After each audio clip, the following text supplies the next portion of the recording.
Hi, ang subject natin, PRE1, Auditing and Assurance Principles. Ang topic, Audit Report. So, ipakita ko muna sa inyo ang sample ng isang audit report. Then later on, i-discuss natin yung kanyang mga elements na bumubuo sa isang audit report. So, itong audit report na ito ay ito yung sample independent auditor's report natin. Ang auditing firm ay si Reyes Tacandong and Company, Firm Principals Y Solutions, yung kanyang tagline. So, ito yung sample ng auditor's report. Mamaya, ating i-discuss yung kanyang mga elements or yung mga parts composing the auditor's report. So, yan siya, yung ilang pages na dyan makikita yung ating audit opinion with regards to the financial statements of the company. Sa example natin ito yung Wilcon Depot. So, pag tayo nagbabiyahe, nakita natin yung kulay green na tindahan ng mga hardware materials. So, ito na yung Wilcon Depot. Isang listed company na i-discuss natin. So, ilang pages yung report na Reyes Tacandong.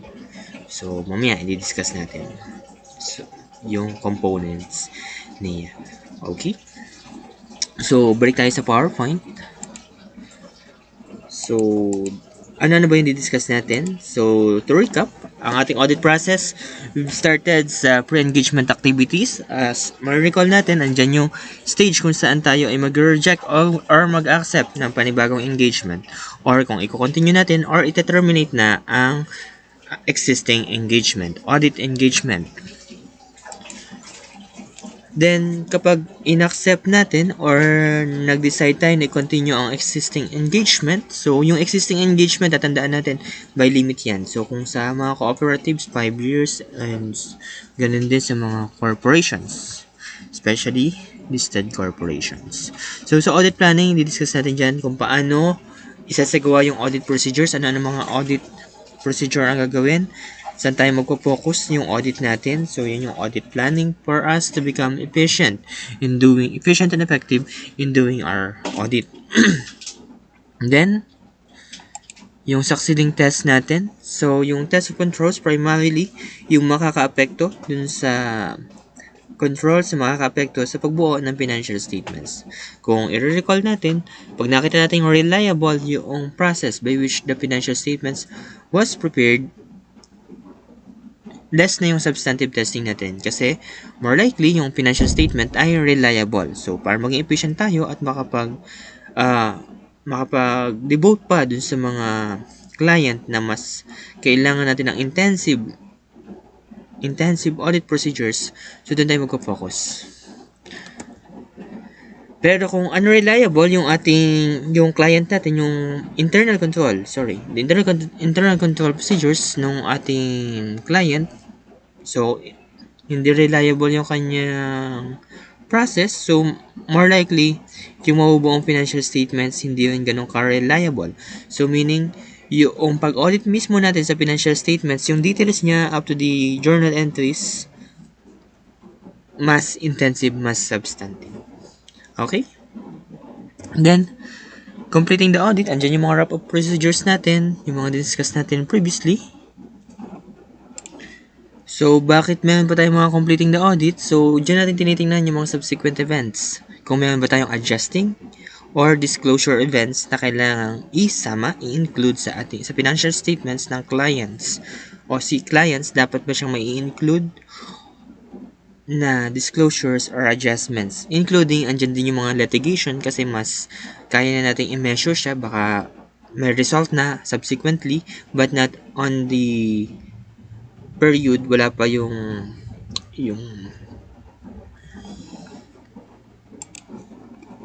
hindi pa tayo ganun kasigurado sa to measurement ng example, yung mga contingent liabilities. So, parang hindi nyo pa siya na-cover. So, sa financial accounting, i-cover natin siya, yung mga contingent liabilities and contingent assets. So, kasama yan, mga subsequent events, diniscuss natin yan. At, Yung mga litigations, kasama din. Yung wrap-up procedures, diniscuss natin dyan. At yung final analytical procedures, kung saan doon natin ipa-finalize kung saan pa tayo magse-search nung ating evidences kung sapat na ba. So, dyan natin ma-determine. So, ganun din yung pag-acquire natin ng written management representation. So, part din siya na completing the audit. So, complete na yung audit kapag nakuha na natin yung sufficient and appropriate audit evidences. Kung saan yun din yung magiging date ng auditor's report na discuss natin previously sa completing the audit and post-audit responsibilities. And, yung last topic natin, previously, na-discuss na natin yan sa ating assurance engagements. Kung ano ng type ng mga reports yung gagawin natin. At yung last, yung post-audit responsibilities, meaning kahit tapos na yung as of kailan niya ba, up to what date tayo responsible sa ating audit, sa subsequent events. So, up to the date of the auditor's report. Wala na ba tayong responsibility after that particular date? No. As long as naging aware tayo, kailangan may responsibility tayo as to subsequent events. Okay? So, discuss natin itong audit report. So, audit report tayo. Ayan. So, sa audit report, ano ba yung di-discuss natin dyan? Yung basic elements. So, ano ba yung component ng ating auditor's report? So, basic elements kapag unmodified report. So, meaning, yung pag sinabing unmodified report, yung ating opinion on that particular financial statements ay unqualified opinion. So, meaning, walang qualification. It is the financial statements are fairly presented in all material respects. So, we have the unmodified report. So, ano yung elements ng unmodified report? So, tapos, ano yung additional components or elements kapag nagkaroon ng modification? So, meaning, yung ating report o yung ating opinion other than unqualified opinion, such as qualified opinion, you may accept for, adverse opinion, not fairly presented in all material respects, or kung hindi tayo makapag-decide kasi merong scope limitation, yung disclaimer of opinion. So, kapag other than unqualified opinion ang ating ibibigay sa ating client, magkakaroon tayo ng separate line item to discuss or separate paragraph to discuss the basis of modification. So, yan. Mamaya di-discuss natin. Next, unmodified or kahit unmodified yan, kung kailangan ma-emphasize tayo with regards to the financial statements ng ating client, magiging component siya ng emphasis of matter paragraph. Mamaya, alamin natin kung paano gagamitin ang emphasis of matter paragraph at kung kailan siya gagamitin. And other matters paragraph. So, other matters, so other than the emphasis or other important matters na kailangan natin i-discuss, pwedeng ni-require siya ng regulatory bodies such as SEC, Securities and Exchange Commission, CDA, and other regulatory agencies, or including BIR, Bureau of Internal Revenue. And what if kung siya ay Group FS? So, kung Group FS yan, paano? So, meaning, kung Group FS, yan ay may subsidiary na. Yung parent company and its subsidiary. Yung pag sinabing Group FS, yan na yung diniscuss natin sa isa sa mga subject natin na consolidated financial statements. So, yung consolidated financial statements, compose siya ng subsidiary companies. Paano yun?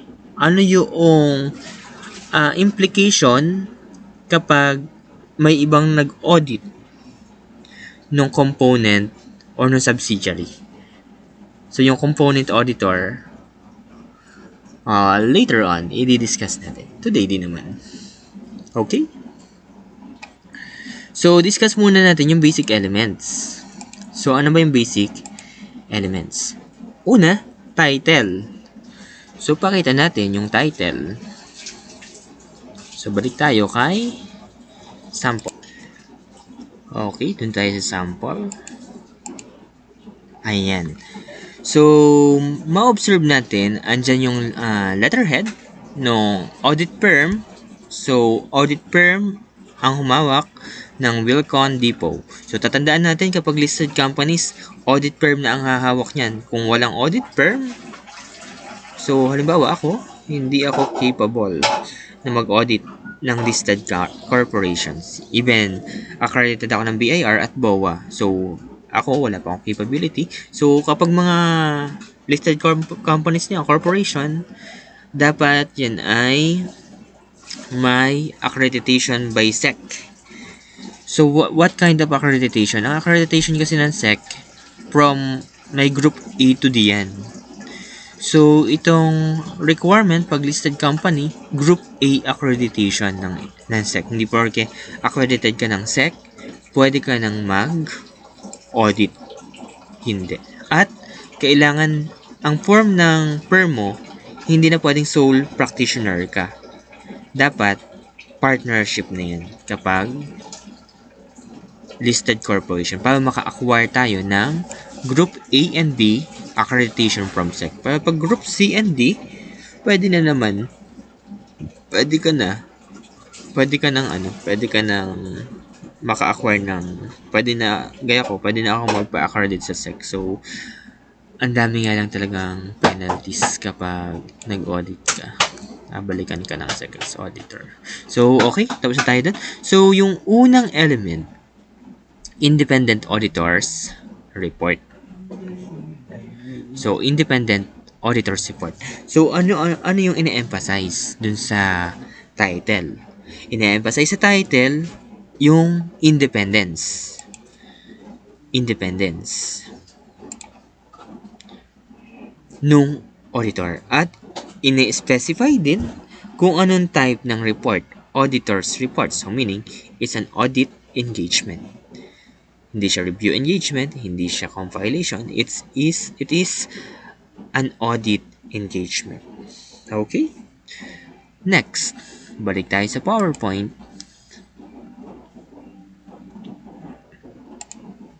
Ang next natin, addressee. So, yung addressee naman ay ito. Balik tayo ulit dun sa sample natin. So, addressee. So, ang addressee natin dito, the stockholders and the board of directors, the primary users of the financial statement. Sa kanila tayo nagre-report. Hindi dapat mapalagay dyan yung management kasi sila yung ino-audit natin. So, the company or the corporation Wilcon Depot Incorporated, doing business under the name and style of Wilcon Depot and Wilcon Home Essentials. Anong address? Number 90 E. Rodriguez Jr. Avenue, Barangay Ugong, Norte, Quezon City. So, yan yung addressee.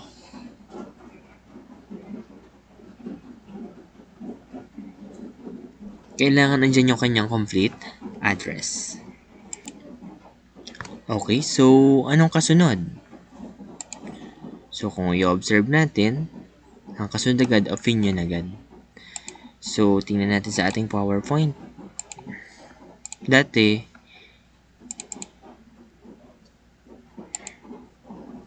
after addressee, may introductory paragraph pa. Yun yung process nung araw. Pero by year 2017 or 2018, 2017 ito, ay nagkaroon ng changes kung saan ang kasunod ng, dahil para mas functional yung ating audit report, mai-communicate agad natin yung opinion natin regards to the financial statements. Yung introductory paragraph mo, yun na rin yung auditor's opinion. So, at ando na rin yung basis of opinion natin. So, tingnan natin doon sa ating example. Okay? So, balik tayo. Sorry. Okay. So, opinion agad tayo. Sabi dito, we have audited accompanying financial statements of Philcon Defoe Inc., doing business under the name and style of Philcon Defoe and Philcon Home Essentials, the company, a subsidiary of Philcon Corporation, doing business under the name and style of Philcon City Center, which comprise the statements of financial position as at December 31, 2019 and 2018, and the statements of comprehensive income, statement of changes in equity, and statement of cash flows for the years ended December 31, 2019, 2018, and 2017. So, ma-observe natin dito, 3 years siya. Bakit? Kasi, on that particular year, 2019, nun lang siya na-list as a corporation. I think 2018 or 2019. In our opinion, sabi dyan, the financial statements present fairly in all material respects the financial position of the company as at December 31, 2019 and 2018 and its financial performance and its cash flows for the years ended December 31, 2019, 18, and 17 in accordance with the Philippine Financial Reporting Standards. So, ano ma-observe natin dyan? Andyan yung name ng entity. Included in yung financial statements. Ano yung mga financial statements being audited? The financial position, statement of comprehensive income, statement of changes in equity, and cash flows.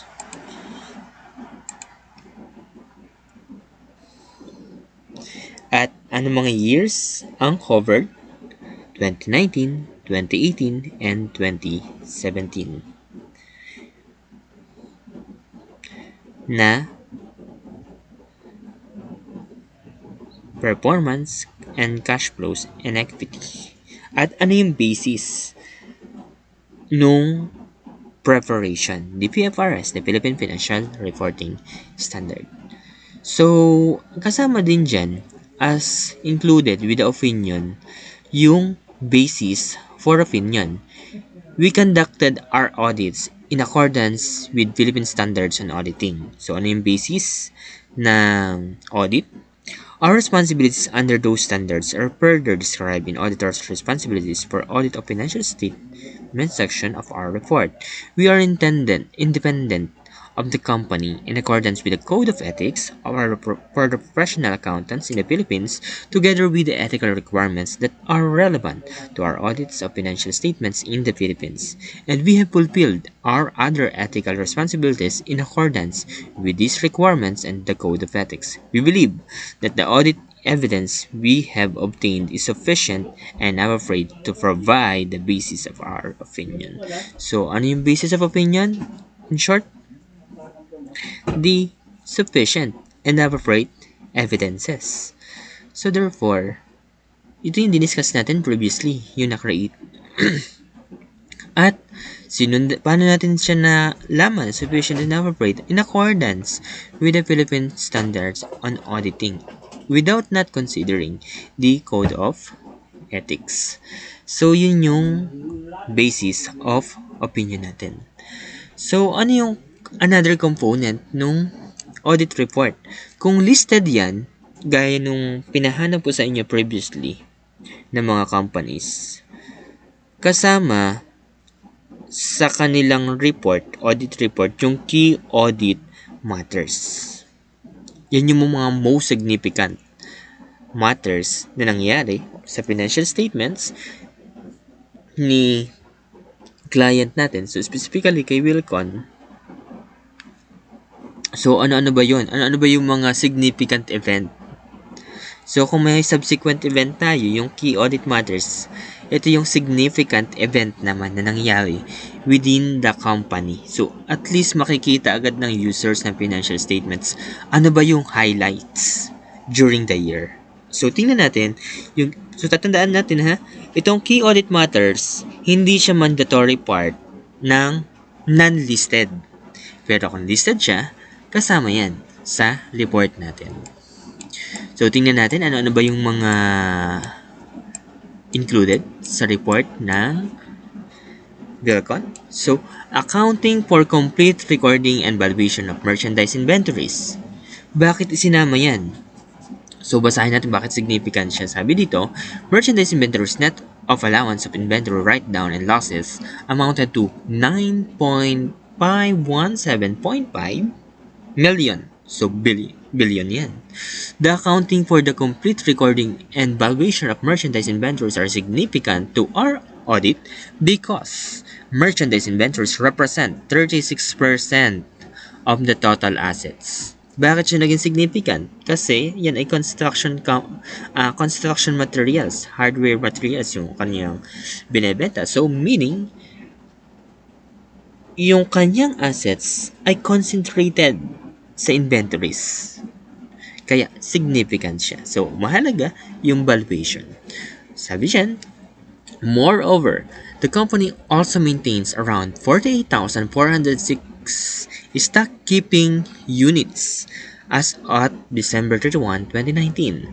Due to the significant number of SKU, ito yun, stock-keeping units, establishing the existence and completeness and determining the proper valuation of merchandise inventories requires an extensive monitoring and high degree of judgment and estimation. Our procedures included, among others, the observation of the conduct of inventory count, test of inventory summarization, review of intervening transactions from the date of inventory count to the financial reporting date, review and testing inventory costing, and determination of floor of costs or net realizable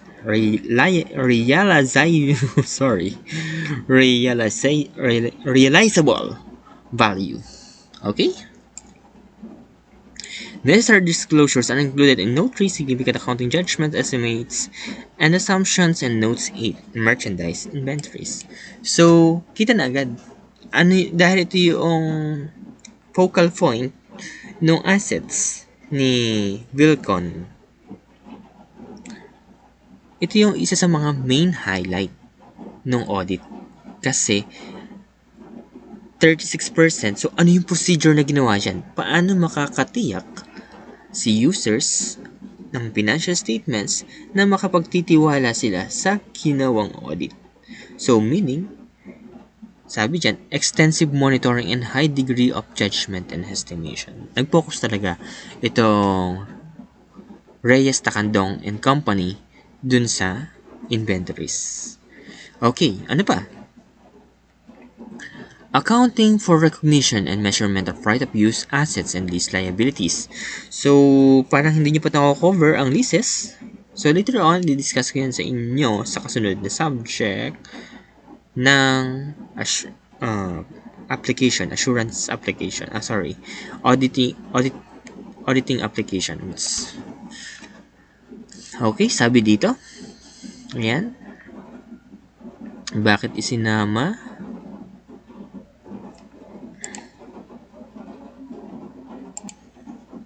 So, bakit siya sinama? So, para mas madali nyo maintindihan to, pwede nyo i-download yung year 2019 audited financial statements ni Vilcon.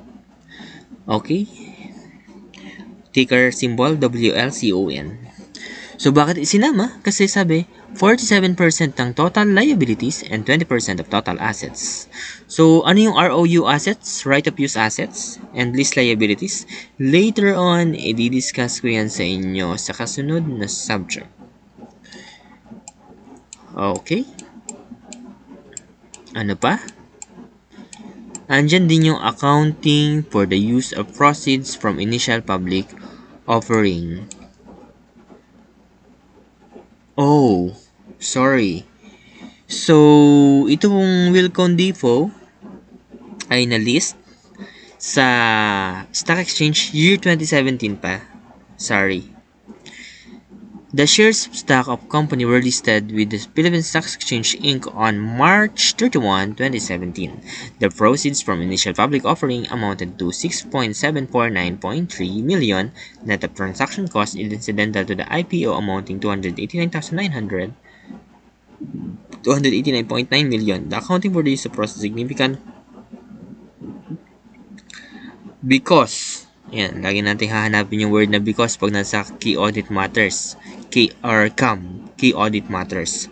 The unused proceeds amounting to 1.4 billion as of December, representing 5% of total assets. Moreover, so bakit siya isinama? Kasi unused pa yung proceeds.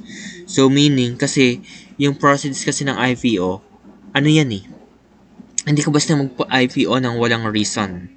So magpapa-IPO ka kasi pwedeng mag-expand ka ng operation. Kasama yun kapag ikaw ay magpa-file sa SEC.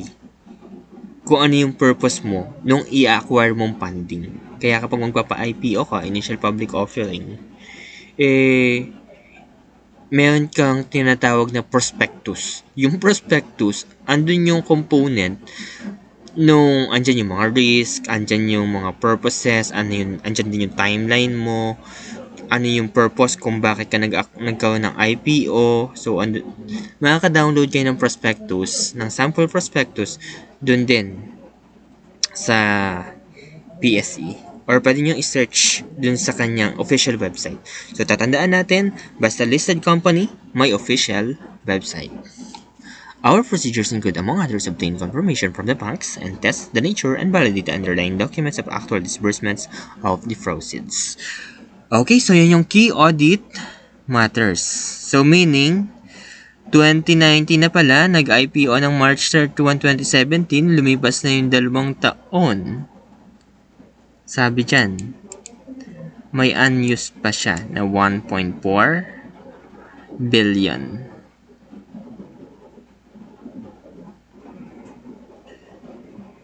So, 6.7 billion ang na-acquire niya na funding from the IPO. May remaining pa na 1.4. So, i-account siya based dun sa purpose kung bakit siya or bakit nagkaroon ng IPO si Bilicon dito. More likely because expansion ang purpose niyan. Kadalasan ganun naman yung reason. Pero to verify, pwede nyo yung i-check yung kanyang prospectus.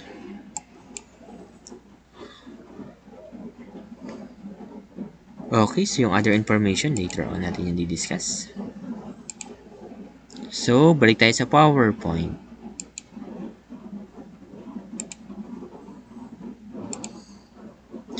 Management responsibility for the FS. So, ano ba yung management responsibility? Ano ba yung responsibility ng management sa FS? Sila yung mag-prepare at mag-design, mag-implement at mag-maintenance ng internal control para magkaroon ng reliable na financial statement. Reliable meaning it is fairly presented in all material respects. So, tingnan din natin yung sample. Okay, so, baba lang tayo. So, ang ginagawa natin, discussion natin, based sa pagkakasunod, responsibilities of management. The management executives, the top executives, CEO, COO, CFO, yung mga yan. And those charged with governance. Sino nga ba yung those charged with governance? The BOD. Management is responsible for the preparation and fair presentation of these financial statements in accordance with PFRS and for such internal control as management determines and is necessary to enable the preparation of financial statements that are free from material misstatement, whether due to fraud or error. In preparing the financial statements, management is responsible for assessing company's ability to continue as going concern, disclosing as applicable matters related to going concern, and using going concern basis of accounting unless management either intends to liquidate the company or to cease operation or has no realistic alternative but to do so. Okay? Sabi dyan, those charged with governance are responsible for overseeing the company's financial reporting process, the BOD. The functional term for the BOD. So what's next? Balik tayo sa PowerPoint.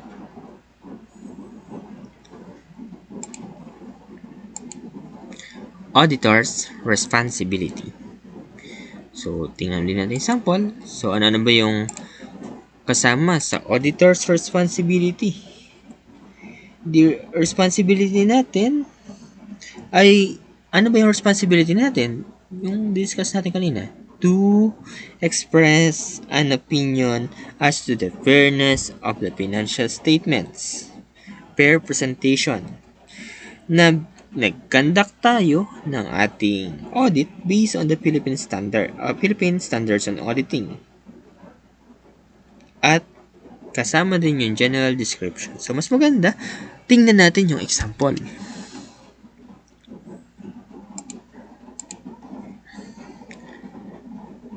Page 4 na tayo. Auditors' responsibilities for the financial statements. Our objectives are to obtain not absolute but reasonable assurance about whether the financial statements as a whole are free from material misstatement, whether due to fraud or error, and to issue an auditor's report that includes our opinion. Reasonable assurance is high level of assurance. Sabi niya na, reasonable assurance, dinefine niya ano ba yung reasonable assurance, but not a guarantee that an audit conducted in accordance with PSA will always detect a material misstatement when it exists. Kasi nga, may inherent limitation pa rin yan. At gumamit tayo ng sampling. So, may sampling risk. Misstatements can arise from fraud or error and are considered material if individually or in aggregate. These could reasonably be expected to influence the economic decisions of users taken on the basis of financial statements. So, meaning, walang absolute assurance. Reasonable lang. Reasonable assurance. Na, kinandak naman natin siya in accordance with PSA at walang garantiya na wala ng error na nag-i-exist. Pwedeng hindi natin siya na-detect. As long as nagi tayong responsible sa pagsunod sa Code of Ethics at sa PSA, wala namang problema. Nagawa natin yung ating trabaho. So, imposible nga lang talaga na ma-attain yung absolute assurance. Kaya, dun sa audit planning, sa test of controls, tsaka sa substantive testing, considering the sampling risk, yung mga tolerable misstatements, kinonsider natin the best para ma-detect yung material misstatements. But, dahil nga hindi natin pwedeng i-assess lahat na lang ng documents and transactions, ayun. Kaya, diniscuss, dahil nga reasonable siya, ano ba yung inasahan sa atin na ginawa natin? So, discuss, sabi dyan, kasama dyan, ano yung ginawa natin? Step-by-step procedures to arrive on our opinion. Sabi dyan, as part of an audit in accordance with VSA, we exercise professional judgment and maintain professional skepticism throughout the audit. We also identify and assess the risk of material misstatements of the financial statements, whether due to fraud or error, design and perform audit procedures responsive to those risks and obtain audit evidence that is sufficient and appropriate to provide the basis of our opinion. So, andyan yung audit planning, andyan na din yung test of controls, andyan na din yung sufficient appropriate yung substantive testing. The risk of not detecting a material misstatement resulting from fraud is higher than for one resulting from error. Sabi dyan, mas madaling makita yung pagkakamali kaysa pandalaya. Kasi yung pandalaya, pinagplanuhan yan eh. Mas sophisticated yan. Kaya kung mas sophisticated, gagawa yan ng paraan para magawa ng collusion, perjury, intentional omission, misrepresentation, or override of internal control. Ano pa? Nag-obtain din tayo ng understanding of the internal controller. So, dinidiscuss dito yung process, no? To the audit in order to design audit procedures that are appropriate in circumstances but not for the purpose of expressing an opinion on the effectiveness of internal control. So, may pakialam lang tayo sa internal control kasi yun yung dinaanan ng FS. So, kung hindi siya related sa FS, hindi naman tinitingnan natin yung effectiveness ng internal control eh. Ang ino-audit natin ay yung FS. Kasi yung internal control assessment, ibang type ng audit pa yun other than the FS audit. Evaluate the appropriateness of accounting policies used and reasonableness of accounting estimates related disclosures made by management. Conclude, parang nagre-review tayo ng mga diniscuss natin previously. Conclude the appropriateness of management use of going concern basis of accounting and based on the audit evidence obtained, whether a material uncertainty exists related to events, conditions, company going concern na yan. Evaluate overall presentation, structure, and content of financial statements, including the disclosure whether financial underlying transactions, events, in manner, achieve, pair, presentation. We communicated with those charged with governance regarding, among others, the planned scope and timing of audit and significant audit findings, including any significant deficiencies and internal control that we identified during our audits. We also provide those charged with governance with a statement that we have compiled with relevant ethical requirements regarding independence and communicate them with all relationships and other matters that may reasonably be thought to bear are on our independence and or where applicable related safeguards. Andyan yung independence check. From matters communicated with those charged with governance, we determine those matters that were of most significance in the audit of the financial statement of the current year and therefore considered the key audit matters. So, diniscuss ito yung key audit matters na diniscuss natin previously. Okay. So, balik na ulit tayo sa PowerPoint. Ano kasunod natin na element ay other reporting responsibilities. Okay, so balik tayo dun sa ating PowerPoint. Sorry, iba na ito. Hindi na to si Wilcon. Ito video na. So, Punong Bayan na, an Arroyo, yung kanyang auditor. So, kasi bakit ito yung aking isinama? Kasi si Wilcon, hindi nag-include ng other reporting responsibilities kasi pag sa dating sa BIR dapat isama mo ito. Yung sabi dito, basta ito sa audit ng BDO na ito BDO. Our audit were conducted for the purpose of forming opinion on basic financial statement taken as a whole.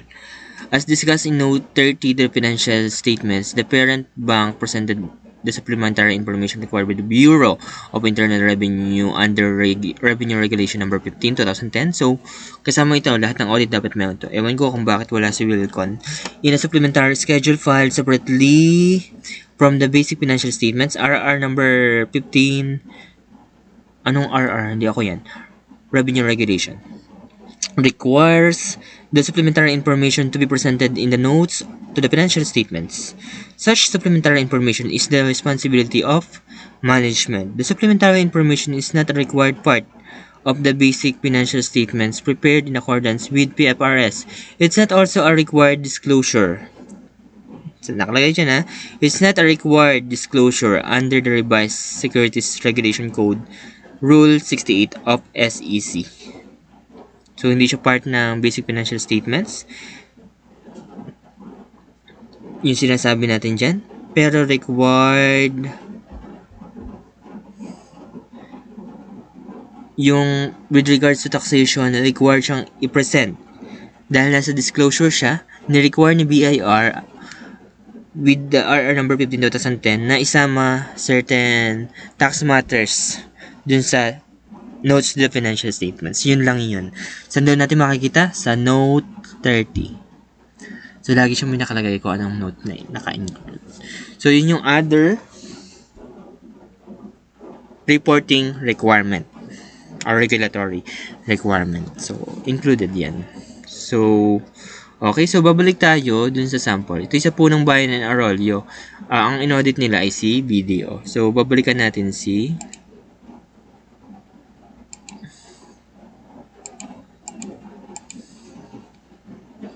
Wilcon kasi dun tayo nagsimula eh. So, for the purpose of presentation, binalikan natin. So, supposed to be, meron pa siya dapat included dito. Baka nalimutan lang ng Reyes Takandong and Company.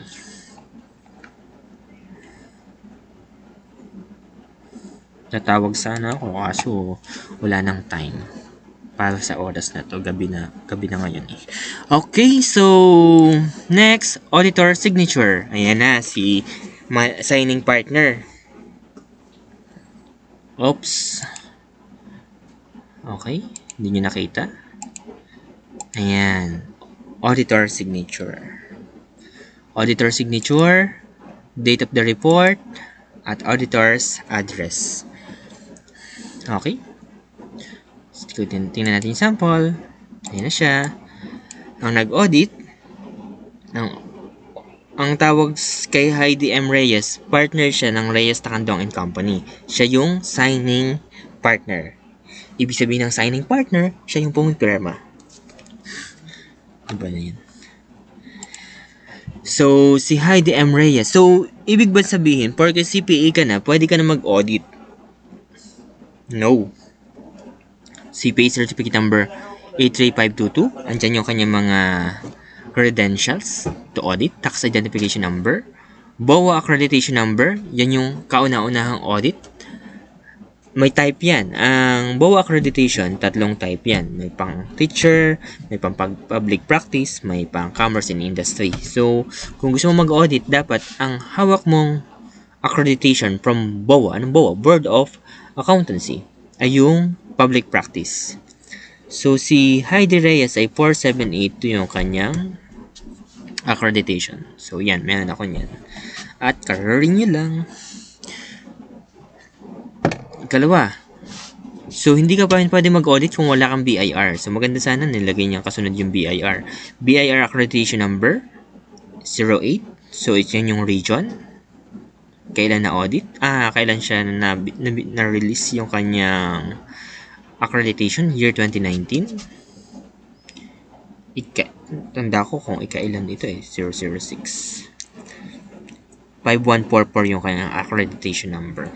Valid hanggang October 20. So, 3-year validity ang BOA at BIR.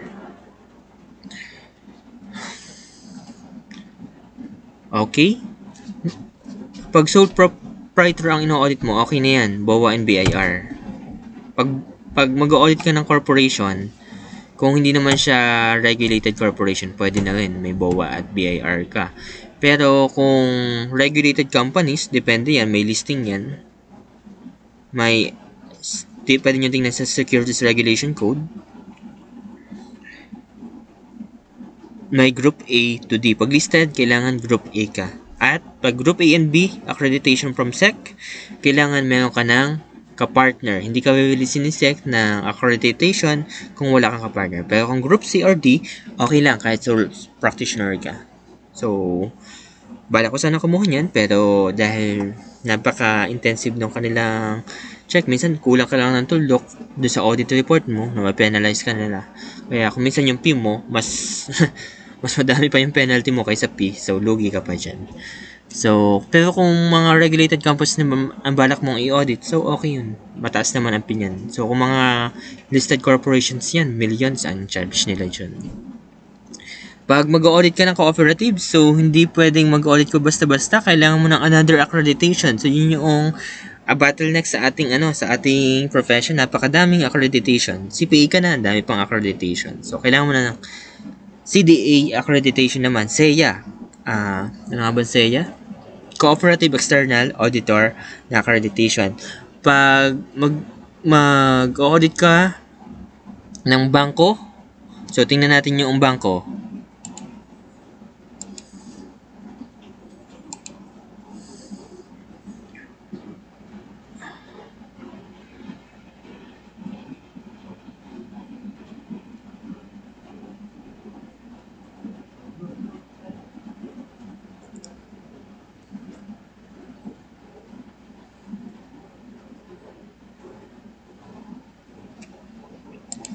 Hindi ko alam bakit hindi nakalagay dyan yung BSP accreditation. Supposed to be, dapat BSP accredited itong si Leonardo D. Quaresma. I don't know. Pero kapag bangko, you need to, to have a BSP accreditation. Kapag naman mga insurance company, kailangan mo naman sa insurance commission na accreditation. So, napakadaming accreditation. Depende sa type ng i-audit nating company. Kaya, hindi tayo pwedeng basta tumanggap ng kliyente. Dapat may credentials tayo to audit. Kaya mataas ang P. Kasi rare.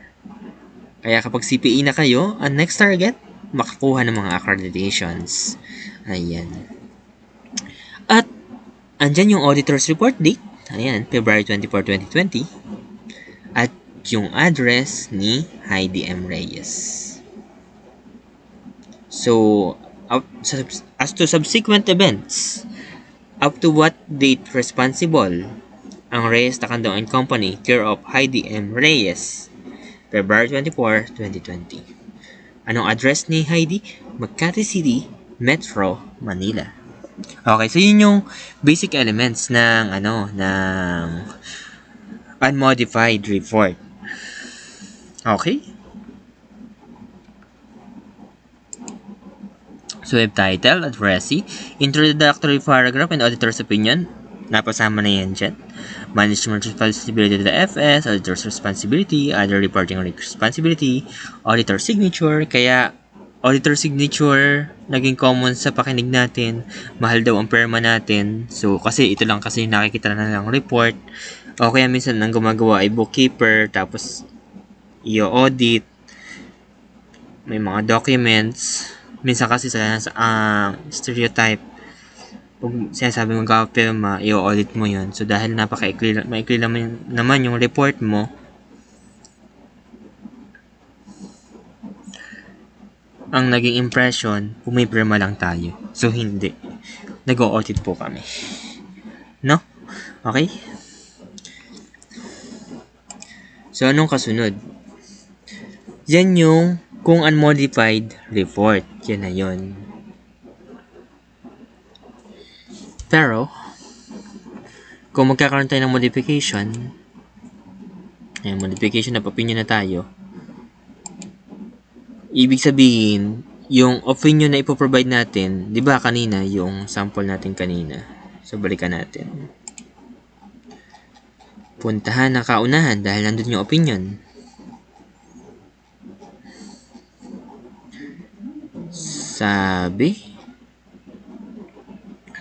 Sabi dyan, ano daw yung financial statements?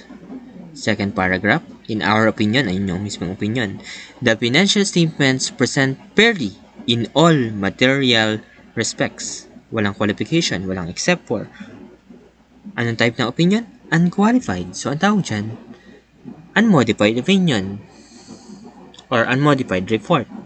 Pero pag sinabi natin modification, other than unqualified. So, meaning, pwedeng may except for, pwedeng may... Sige, discuss natin. PowerPoint, please. Okay. Kailan magkakaroon ng modification to the opinion? Kung may material misstatement or scope limitation. Ibig ba sabihin, may material misstatement, may scope limitation, i-modify na natin yung opinion? Hindi naman. Basta tatandaan natin, hindi tayo agad magbibigay ng opinion unless nagbigay tayo ng recommended course of actions. Ano yung recommended course of actions? Adjustments sa PFS nila para maging fairly presented. So, kung nag-adjust sila, wala nang material misstatement. Itinama na eh. Kung scope limitation naman, nakipag-usap tayo kay BOD, tinanggal yung limitation, or nagkaroon tayo ng alternative action para makakuha ng evidence doon sa hinahanap natin na wala nang yung scope limitation. So, kung nawala ang material misstatement tsaka scope limitation, meaning, unqualified opinion na ipoprovide natin. Kasi wala nang material misstatement at saka scope limitation. Hindi naman tayo magbibigay ng modification hanggat hindi natin na i-communicate yung deficiency. Pero paano pag nireject nila yung ating recommended course of action? Pwedeng another disclosure or adjusting entry or alternative procedure. Ito na. Dito na papasok. Kung material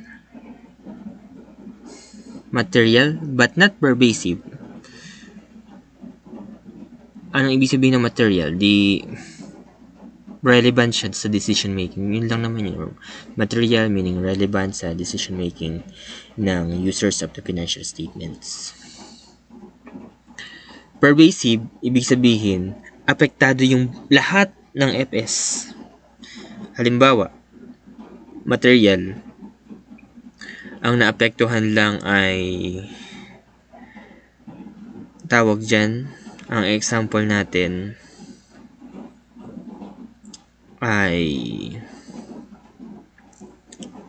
cash. Material.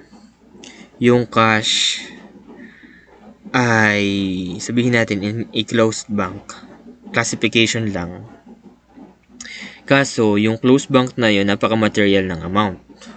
Ang tanong dyan, classification lang, di ba? Pero material. Ang tanong, pervasive. Kailan siya nagiging pervasive? Apektado lahat ng FS. Apektado na lahat. So, naapektuhan ba? Dahil, pag nasa closed bank siya, ang classification supposed to be ni cash, long-term asset. Pwedeng long-term investment. Apektado ba yung income statement? Hindi. Anong apektado? Balance sheet. Anong part ng balance sheet? Yung assets. So, hindi siya pervasive. Pero, halimbawa, inventories. Inventories obsolete na. Yung kanyang mga assets. Spoiled. Damaged. Hindi fairly presented. Material, no. Apektado ba ang balance sheet? Yes, assets. Apektado ba ang income statement? Yes. Cost of sales, apektado. Kasi yung ending inventory mo, mababago ang price. Cost of sales, apektado? Yes. Apektado rin ang cost of sales. Gross profit, apektado ba? Yes. Kasi sales less cost of sales, apektado naman. Net profit, apektado na naman. Cash flows, apektado din. Lahat na naapektuhan. Yun yung tinutukoy na pervasive. Ang pervasive meaning material siya at at the same time apektado lahat ng financial statements. Okay? So paano yun? Kung material lang but not pervasive, whether material misstatement or scope limitation. Pag scope limitation naman, pwedeng dala ng circumstance. December 31, gusto mo, kasama mo yung iyong pamilya dahil magbabagong taon kayo, magsa-celebrate kayo ng New Year, sasalubungin nyo, kaso hindi kami nagsa-celebrate ng New Year, pero kayo nag-decide na i-celebrate ang New Year, ayaw nyo magbilang, mag-inventory count, kasi pinakatama yung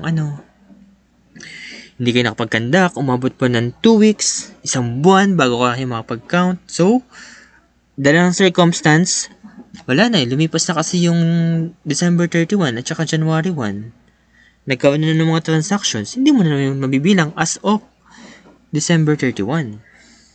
Kasi di ba yung ending inventory mo, dapat December 31 ka magbibilang.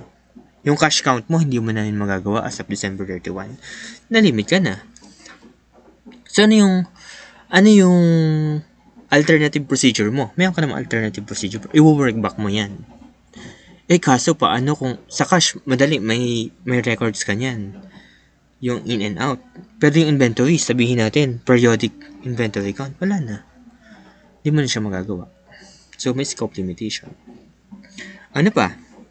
Pwedeng yung scope limitation So, may alternative procedures ka naman dun. At baka kasalanan mo din. May scope limitation din naman na gawa ni client. Ayaw pumayag. An example, gusto natin makausap abogado nila. Ayaw nila ipakausap.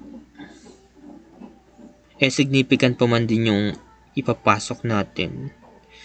Kasi, halimbawa, yung ABS-CBN, yung mga lawyers nila,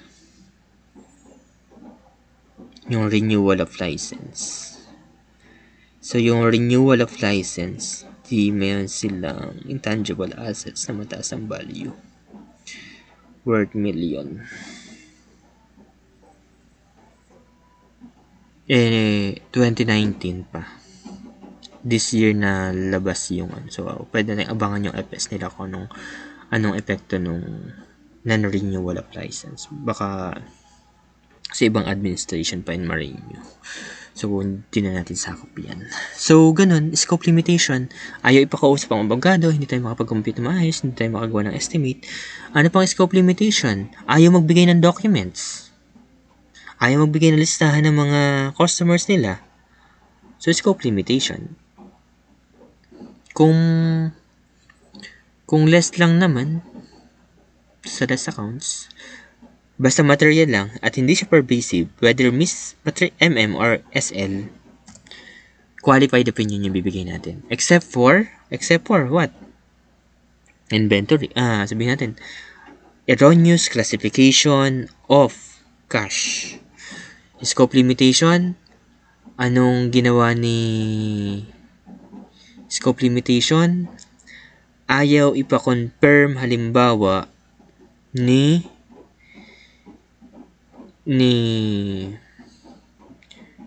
client kung may account nga siya dun sa nagsarang bangko.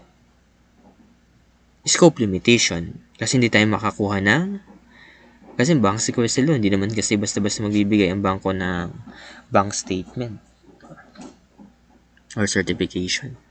Kailangan may permission ni client in their name. So, scope limitation yun. Kung material but not pervasive, qualified opinion. Except for the cash that the company, later on, di-discuss natin paano natin ilalagay yung modification of opinion. So, kapag qualified opinion, ang nakalagay, fairly presented, except for the cash. Ayun, so, ganun. Kaso, kung pervasive na yan, material misstatement. So, meaning, alam mong mali talaga. Sabihin natin, anong type? Sabihin natin si Wilcon, ang ginamit niya, LIFO. Last in, first out. Ay, allowed ba yun sa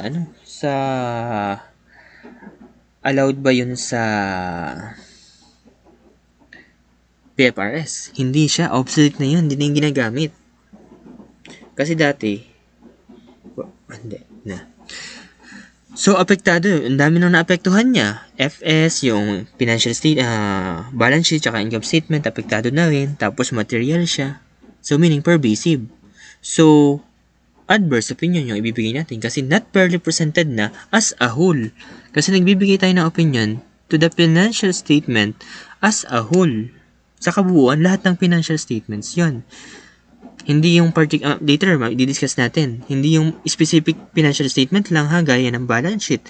Lahat ng financial statements, yung 5, including the notes to the financial statement. So, ano na siya? Adverse opinion na. Kasi pervasive na eh. So, what if ganun din?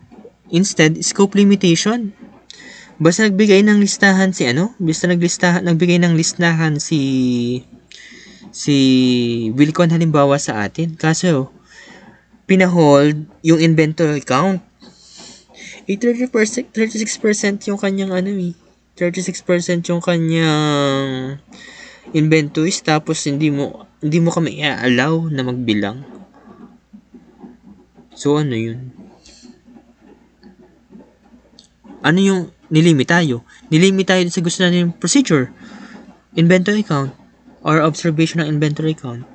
Ayaw tayong payagan. Hindi tayo makapagbigay ng opinion. Pervasive ba? Yes, kasi apektado lahat ng financial statements. So therefore, ang tanong, per represented ba yung financial statements? Per represented ba? I don't know, hindi ko alam. Kasi hindi nga kami makapag-inventory count. Not per represented ba? Hindi ko naman alam. Hindi nga kasi kami makapagbilang. No comment ka ngayon. So, bakit ka naman hindi makapag-comment? Kasi nilimit kasi yung procedure mo eh. Kaya ang gagawin mo, i-disclaim mo yung opinion. Disclaimer of opinion. Kasi kapag alam mong mali talaga, adverse, hindi mo nga masabi kung tama o mali yung FSA, kung represented ba or hindi. Kaya i-disclaim mo na lang. Disclaimer of opinion. Okay? So, dun sa opinion natin, yun nakalagay ganyan. Qualified, may except for, or anong type ng opinion. Basis of qualified opinion, basis of adverse opinion, basis of disclaimer of opinion, nakalagay ko anong type ng opinion. Tapos, may another paragraph ka. Ayan, may separate paragraph. Basis of modification paragraph. So, nakalagay doon, except for cash halimbawa, qualified opinion, as presented in the basis of modification paragraph. So, i-check mo ngayon yung kasunod ulit. Kasunod na agad yun ng basis of modification naman. May additional paragraph ka, basis of modification. So, nakalagay doon kung ano yung effect or ano yung basis kung bakit yun yung ating binigay na opinion. So,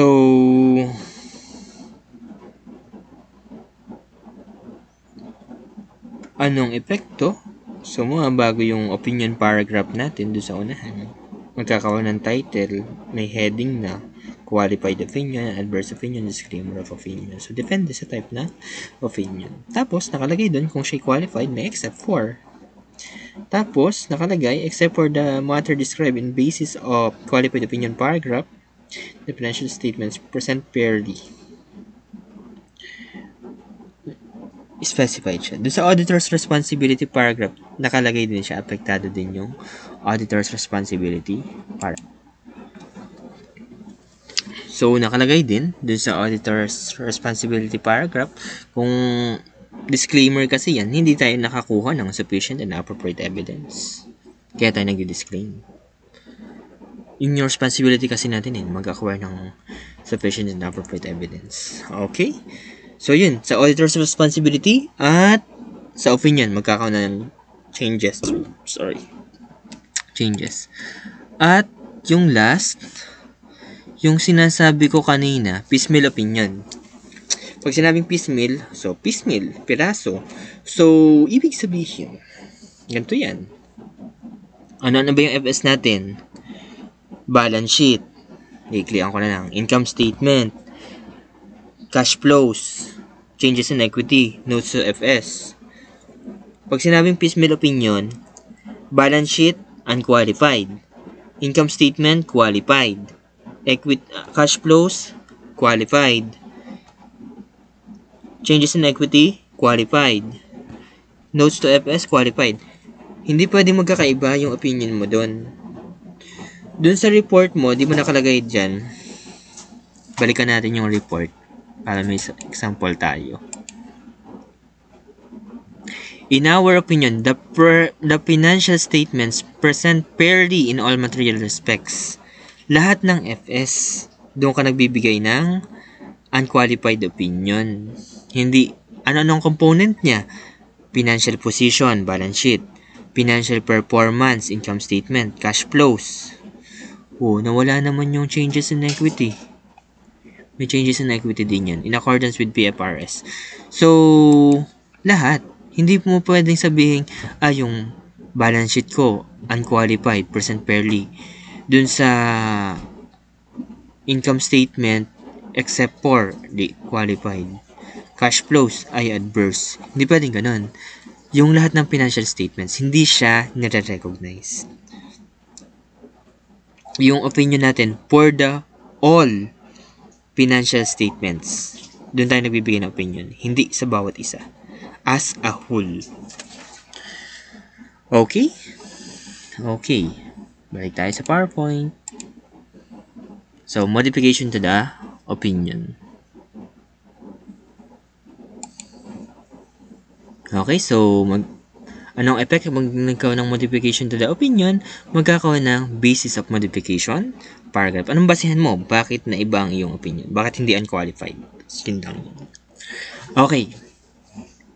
So, ngayon, yung isa pa, emphasis of matter, paragraph. Yan, pwede magkaroon ka ng emphasis of matter paragraph kapag unqualified opinion ka. Unmodified. Bakit mag-i-emphasis ka? Kasi, yun yung mahalaga sa reader eh. Yun yung highlight eh. Ano yung highlight na yun? Other than the key audit matter. O, di-discuss natin. Uncertainties. Anong mga uncertainties? During 2019, yung pagre-release ng franchise kay ABS-CBN. So, na example agad uli natin. Uncertainty siya.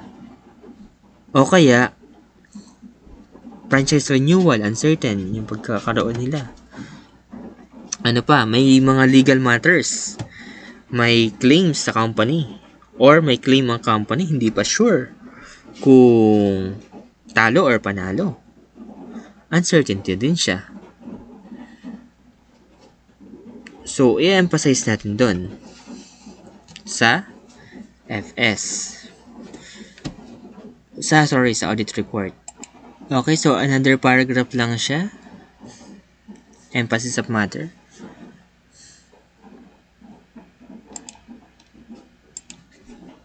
So, ngayon, andyan kasi yung highlights. Another highlights. Kasi, hindi naman lahat ng companies may key audit matter. Sa emphasis of matter, maha-highlight yan kung ano yung mapapagtuunan din ng pansin ng leaders, ng users ng financial statements. Uncertainties, napakahalaga niyan kasi apektado yung investment mo dyan eh. Ano pa? Though, tama ang presentation, pag tama ang presentation, purely presented, unqualified. Pero at least, makuha mo yung attention ni reader na mahalaga ito para sa iyo. Ganun. May uncertainty about the company. May proceeding, sabi ko nga kanina. Ano pang uncertainty? Pwede yung going concern uncertainty, makakapagpatuloy pa ba? So, gaya niyan, ABS-CBN na wala ng prangkisa, magsasara na ba? Yung stock price niya naging 6 pesos, 6.66.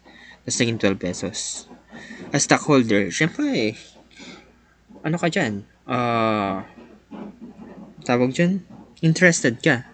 So, emphasis of matter, something na magiging interested agad or hahanapin agad ni user ng financial statement. So, yun yung hahanapin agad niya sa notes. Kasi dun sa auditor's report, ano lang siya, highlights lang, preview.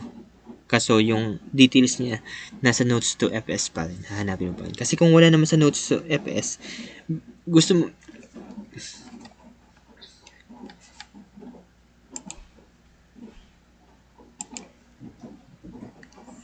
okay, so dahil hindi na-renew ang franchise ni ABS-CBN, ano na, abangan natin dun sa FS 2020 niya kung paano yung going concern assumption. Bakit? Kasi, parang na-discuss ko na din, pag kasi going concern assumption ka, ang basis ng accounting mo, historical basis. Especially sa PBE. Pero kung hindi ka nag-going concern, hindi mo na kaya magpatuloy pa. At balak mo nang isara yung FS mo. So, ibang PFRS na yung gagamitin mo as ano na yun eh. Held for sale na yung iyong business.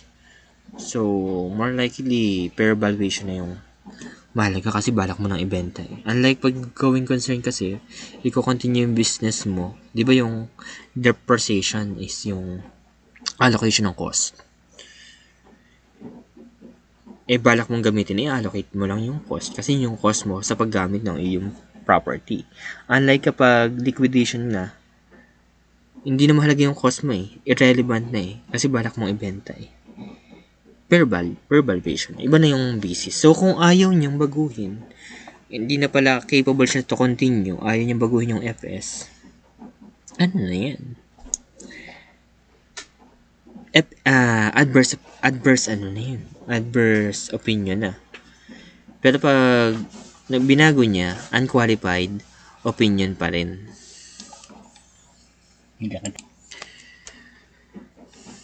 Okay, so anong next?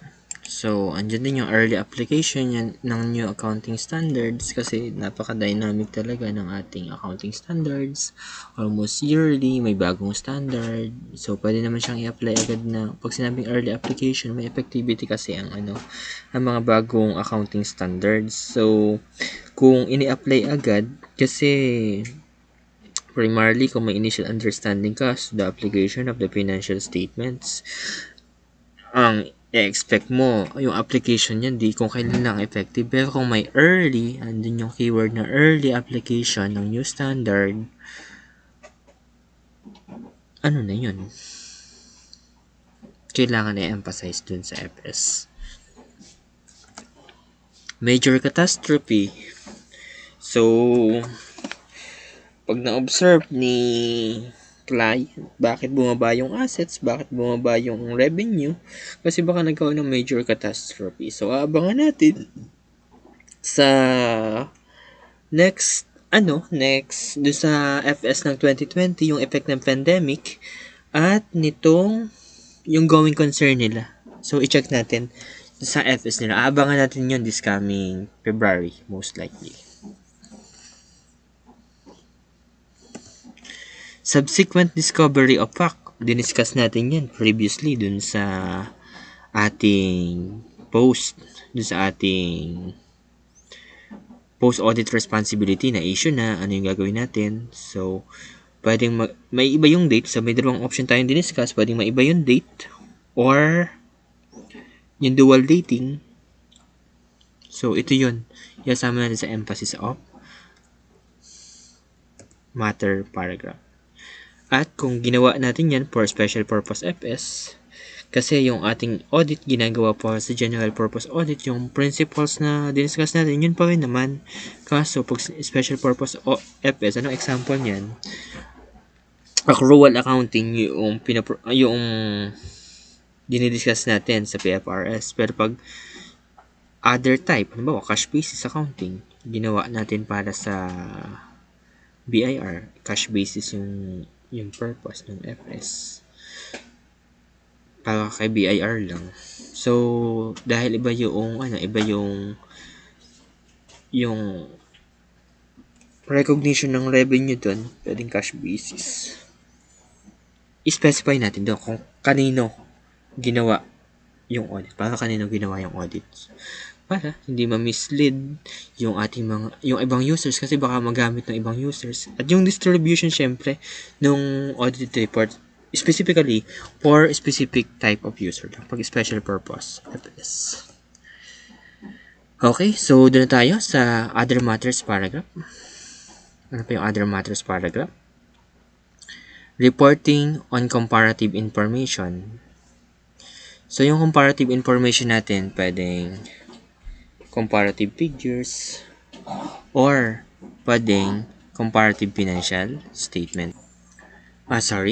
So, comparative financial statements at yung isa naman ay corresponding figures. Yung comparative financial statements, ang pinipresent natin dyan, lahat ng years. Pero pag comparative figures, sinasabi lang natin na in-audit natin yung current year lang. So, anong ibig sabihin nun? So, syempre, kukuha tayo ng example. Ang example lang natin si BDO. Para 2 years lang.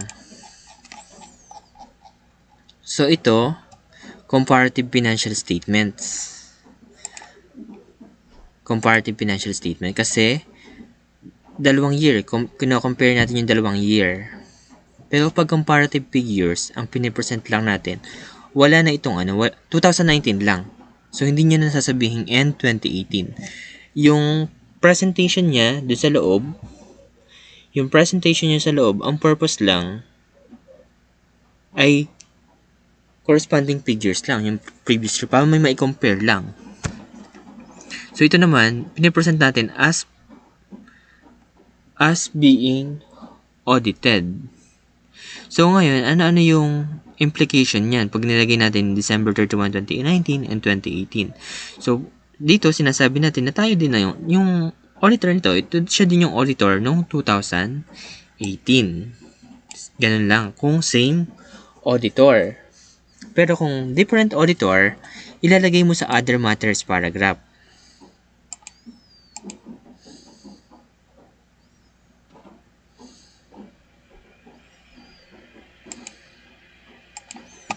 So, kung different auditor, ang dinidiscuss natin comparative financial statements. Dalawang year or more ang pinipresent natin as financial statements.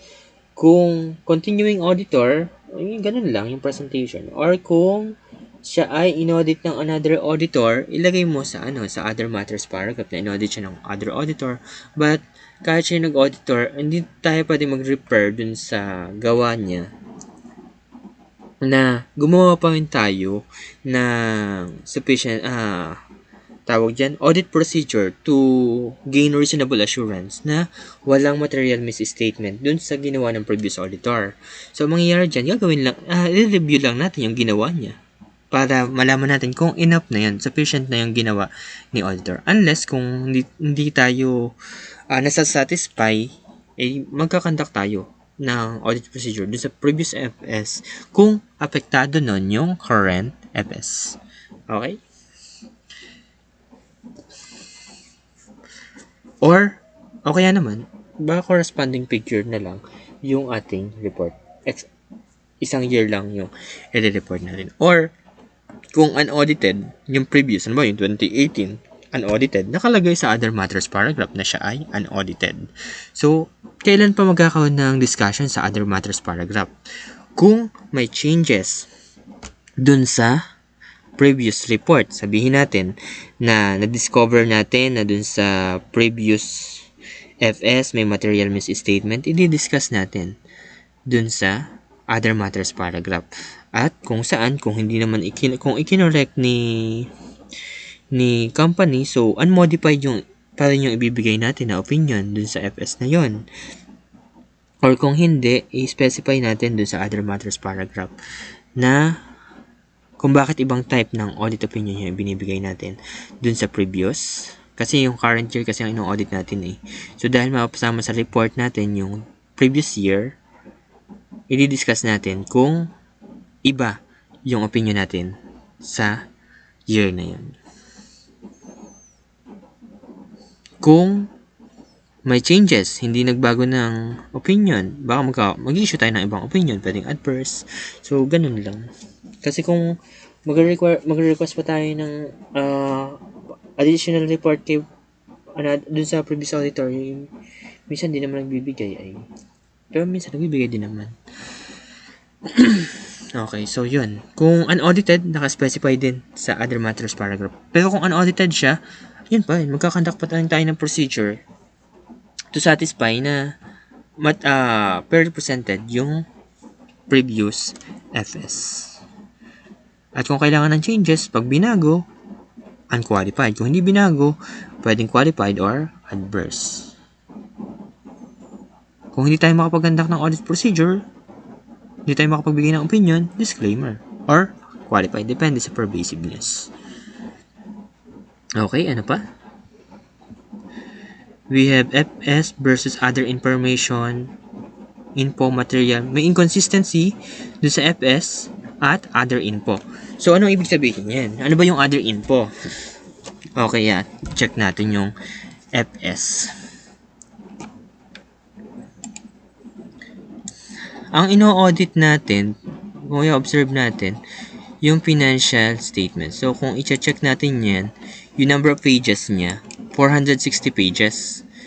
Pero, ang simula lang nung ino-audit natin ay itong page 175 hanggang wait ha, huwag kayo mahihilo.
Okay.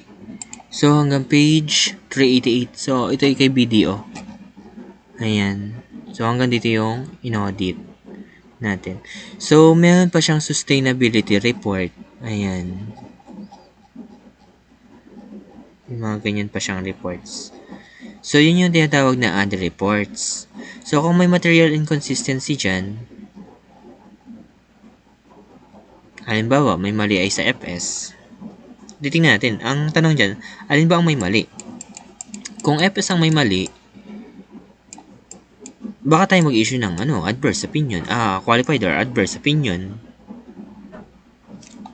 Kasi check natin kung halimbawa ito, sa kanyang report, nakalagay, market cap niya is 692.3 billion. And tingnan natin ay gross customer loan, 2.2 trillion. Daming dollars.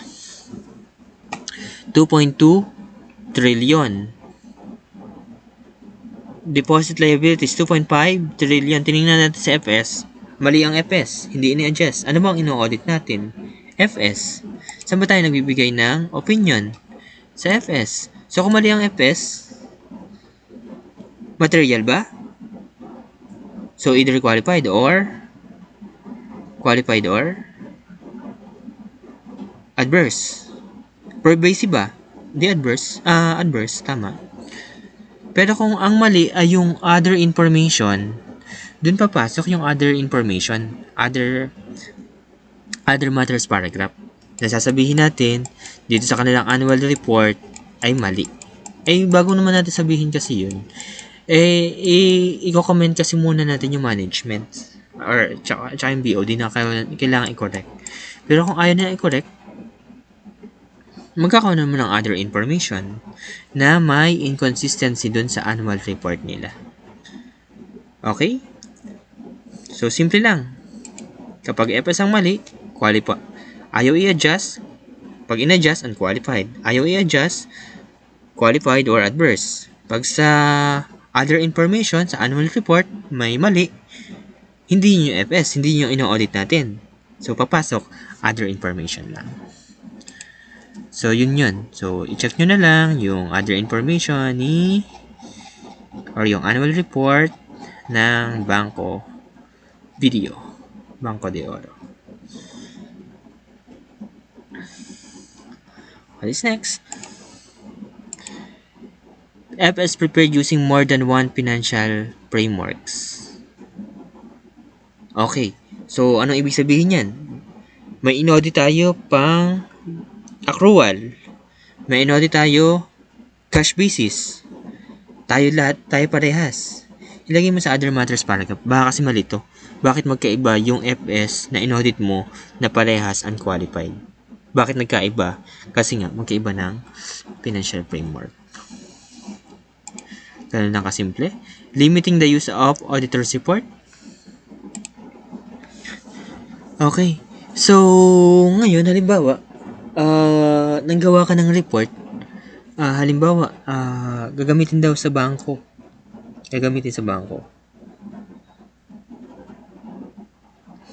Ngayon, dahil bangko yung gagamit, in-house FS. Minsan kasi iba yung nire-report nila sa BI, iba sa bangko. Ang gagawin mo dyan, diba, bangko lang. Bangko ang gagamit. Nakalagay doon kung sino yung users na na-request siya ng bank to acquire loan. Though, ginawa siya for general purpose financial statements, kaso naka-state doon kung paano, sa other matters paragraph na ni-hire ka for specific or okay naman yung mga NGOs kasi dito sa Pilipinas, halimbawa ang donor ay taga ibang bansa, lalo na sa mga parting Visayas, nag-require yung mga donor ng audited FS. So ngayon ginawa yung FS na yun for those specific donors. So yun, nakalagay dun kung para kanino, though general purpose FS pa rin naman siya, pero nakalagay sa other matters na ginawa yun para sa kanila at hindi yan dapat ma-distribute sa ibang users.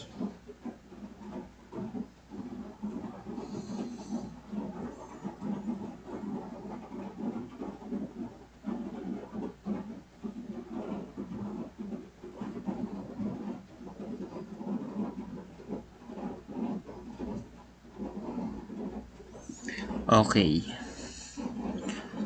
Ano pa? At subsequent discovery of facts, yun yung discuss natin previously. Subsequent events. Okay. At last, Group FS. Understanding the component auditor. So, yung Group FS natin ay para sa ang ating i-audit consolidated FS. So, yun sa consolidated FS, babalikan natin syempre yung mga subsidiaries. So, yung nag-audit ng subsidiary, may sarili siyang auditor. Ang tawag, component auditor. Ikaw naman yung group auditor. May team ka. Yun sina Heidi. Sina Miss Heidi. Ayan. Yung mga components nun, ang titingnan lang mga kasi ni group auditor kay component auditor, competent ba siya to do the audit? Kaso, hindi siya pwede mag-base dun sa gawa ni component auditor. Ang gagawin niya, i-review niya yung audit procedures na ginawa ni component auditor. Pag nasatisfy siya, yun na. Pero hindi siya pwede mag-reference dun sa kanyang report, hindi siya pwede maglagay ng reference kay component auditor. Kasi si group auditor pa rin yung gumawa ng way to acquire sufficient and appropriate audit evidence. Pero kung incompetent, wala. I-audit ulit niya yung subsidiary. Ganun kung ano. Kaya kung okay yung auditor ni subsidiary, mas mapapadali yung trabaho natin.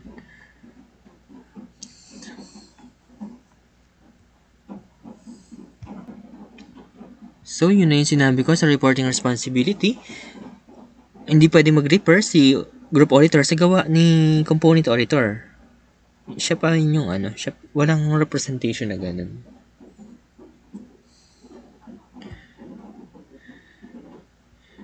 Okay. FS prepared using more than one financial frameworks. What's this? So, tapos na. Yun na yung ating assurance principles. Kaya kung babalikan natin, balik lang kayo dun sa ating pinaka summary, yung audit process. To recap,